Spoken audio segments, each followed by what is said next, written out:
सूर्य हुए परम उच्च। प्रिय दर्शकों, नवग्रहों में राजा सूर्यदेव 13 अप्रैल को अपनी राशि का परिवर्तन करने जा रहे हैं।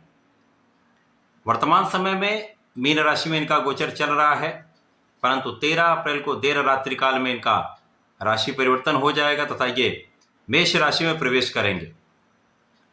अब चूंकि मेष राशि सूर्यदेव की उच्च राशि है, इस प्रकार से सूर्यदेव महाबलवान हो रहे हैं। सूर्यदेव का अपनी उच्च राशि में प्रवेश निश्चित रूप से समस्त राशि के जातकों के लिए कुछ विशेष योग बनाने वाला होगा, कुछ बड़े लाभ देने वाला होगा। जय श्री गणेश। नमस्कार, मैं आचार्य संजय द्विवेदी। मेरे समस्त प्रबुद्ध दर्शकों का मेरे चैनल पर हार्दिक स्वागत है। प्रिय दर्शकों, आज मैं सूर्य के उच्च राशि में प्रवेश तथा उससे मिलने वाले परिणामों का संपूर्ण विश्लेषण करने जा रहा हूं।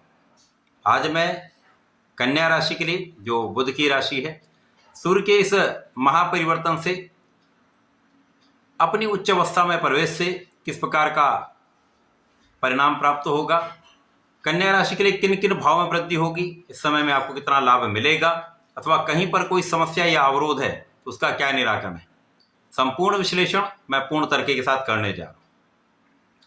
प्रिय दर्शकों, इस राशिफल को आप अपने लग्न तथा राशि दोनों के अनुसार देख सकते हैं। कन्या राशि चूंकि बुध की राशि है, बुध और सूर्य का अतिमित्र का भाव है। प्रिय दर्शकों, जब भी किसी ग्रह का परिवर्तन होता है तो जिस राशि में इनका परिवर्तन हो रहा है या जिस राशि के लिए हम राशिफल देख रहे हैं, उस राशि के स्वामी के साथ ग्रह का किस प्रकार का संबंध है, यह अति महत्वपूर्ण है। यदि ये मित्रवत है तो लाभ अधिक प्राप्त होगा, समस्याएं कम होंगी।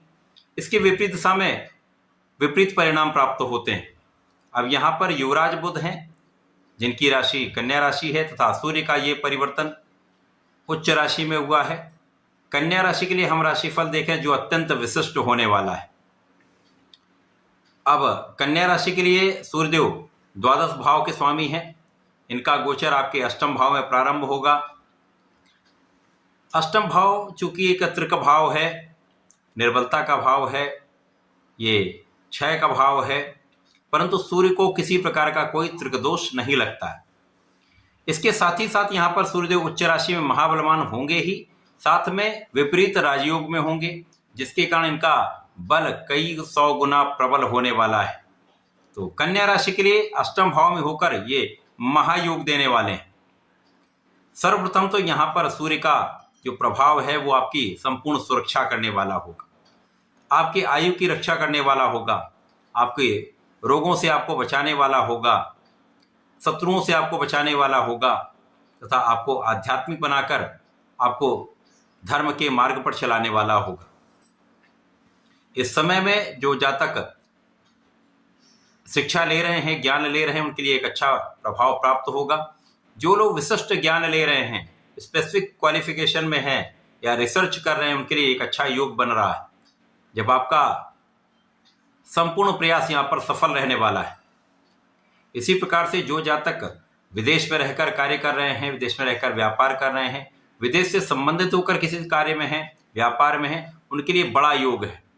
जब सकारात्मकता आपके लिए आपके कार्यक्षेत्र में आपको सफल भी करने वाला है, तथा ये सकारात्मक प्रभाव आपको धन का लाभ भी कराने वाला है, आपके प्रभाव में भी वृद्धि कराने वाला है। इसी प्रकार से जो जातक विदेश सेवाओं में हैं, उनके लिए बड़ा अवसर है, जब आपकी पद वृद्धि के साथ साथ पद का विस्तार भी होगा, आपके धन का भी विस्तार होगा।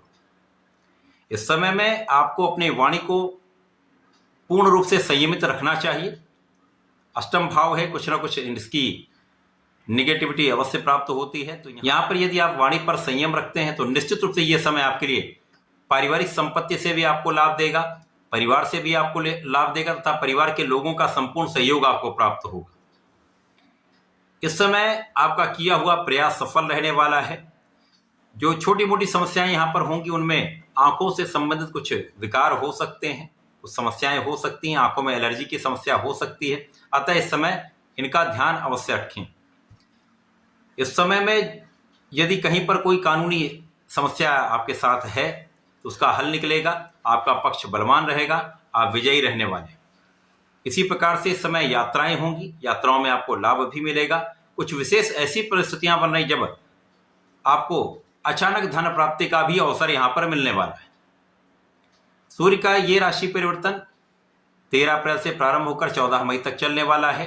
इस बीच में निश्चित रूप से आपकी लग्न को प्रबलता मिलेगी, आपके मन को दृढ़ता मिलेगी, आपके विचारशीलता में वृद्धि हो जाएगी, आपके ज्ञान में वृद्धि होगी, आपके सामर्थ्य में वृद्धि होगी, आपके क्षमता में कई गुना वृद्धि होने वाली है। इसके साथ ही साथ यहाँ पर आपका कार्यक्षेत्र प्रबल रहेगा, वहां आपको सफलता मिलेगी। ऐसा योग है जब अचानक धन प्राप्ति का अवसर आपको मिल सकता है। हो सकता है ये आपको पेरेंटल प्रॉपर्टी से हो जाए अथवा कहीं पर कोई पारिवारिक सदस्य के कारण या पिता के सहयोग से अचानक धन प्राप्ति का अवसर आपको मिल सकता है।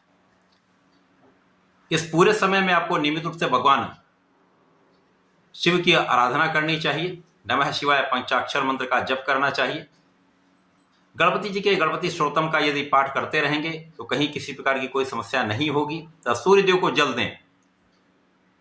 गायत्री मंत्र का यदि जप करते हैं तो विशेष लाभ होगा। नहीं तो आपको ओम आदित्याय नमः का 27 बार या 21 बार जप अवश्य कर लेना चाहिए। घर से निकलते समय श्री गणपति का स्मरण करके निकलेंगे तो समस्त कार्य सिद्ध होंगे, समस्याएं कम से कम हों। तो ऐसा करके समय का उपयोग करें, लाभ लें। धन्यवाद, नमस्कार।